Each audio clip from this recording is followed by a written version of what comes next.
Hi everybody, this is a rough cut bit of film of some experiments we did when developing our initial idea for the project we were going to be doing in March, but that we now want to involve the celebrations in June and the Manchester Year of the Creative Child. So initially we were asking children to produce 2 pieces of artwork on 2 pieces of paper, one green, one blue. The green was going to be things about happiness, the things that make them happy.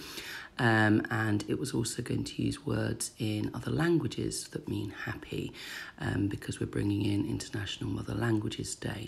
We're then going to be using a piece of blue paper to show safety. This is going to be linked to International Women's Day, and the idea being that safety can change at any point. So women in Afghanistan, for example, and girls in Afghanistan could be educated, could work, but now they can't, and things can change very quickly.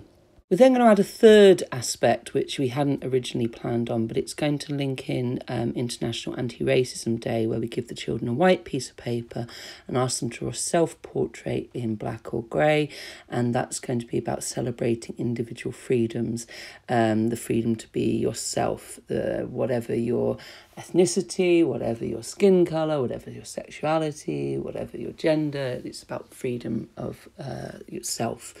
So then what we're going to be doing is we're going to be getting the children to destroy these things. So they're going to destroy their happiness, destroy their safety, and destroy their freedom to be themselves.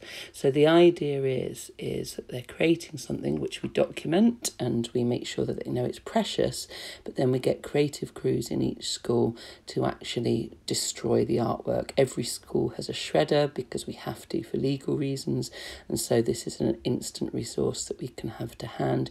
We just give them the paper and we'll give them big bags to put the paper in when they've shredded it, which they will then collect. So we're going to move on to what we're going to do with these. There's the next part of the project, which is to make origami boats. We ask asylum seekers and refugees to work with us and to create a large piece of paper, this time with one side with happiness and the other side with safety, their ideas of what that is. We obviously can't destroy that because as refugees, they've already had that destroyed. But we fix them together into large sheets of paper. This is just a medium-sized piece. We're going to be making some larger pieces than this as well, but this was just our first trial to see how it would work.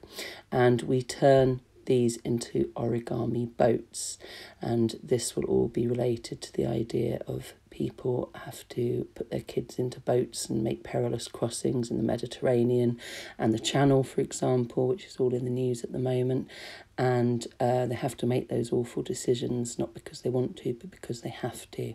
And so here we are making an origami boat.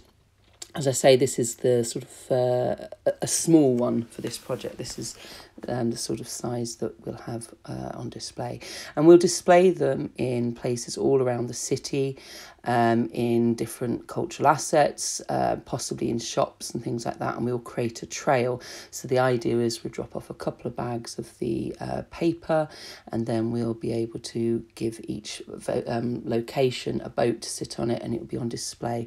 At the Whitworth, we're going to be doing something different, where we create a whole play space, where we create a huge room full of paper and full of boats where children can go and play, and all that will be happening in the week beginning the 18th of June, which also coincides with the 20th of June, which is the starting point for the week of remembering and thinking about refugees, coincidentally, so it ties in really perfectly. So it's a very simple project for schools to take part in. It's basically 3 bits of paper where we ask them to work on key times and key dates. So the happiness will be on or around the 21st of February, which is International Mother Languages Day. The safety will be on International Women's Day, which is the 7th of March. And the freedom will be on International Anti-Racism Day, which is the 21st of March. We then have Refugee Week, which is the week including the 20th of June, which is when everything will be displayed. Let's have a little chat to some of the creative crew that helped develop this idea to see what they thought of it. Can you tell me how you felt when I asked you to destroy your beautiful artwork? Heartbroken. Felt heartbroken. How did you feel? Devastated. Devastated. Scared? A bit scared, because I was asking you to do something a bit strange, wasn't I? Yeah. Do you remember why I've asked you to do that? Yes. Why? Because refugees, this is kind of what happens to refugees, like their safety gets destroyed and their happiness gets destroyed, so they kind of have no choice but to move away. That's right. Well done, girls. Thank you very much for helping with this experiment today.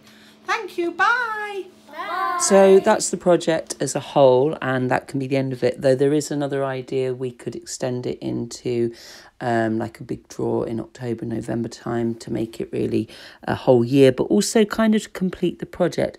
The idea would be to take all or some of the paper, the happiness, the safety and the freedom that's been shredded, and we would make that into papier-mâché, into a clay, and then we could form this into bowls.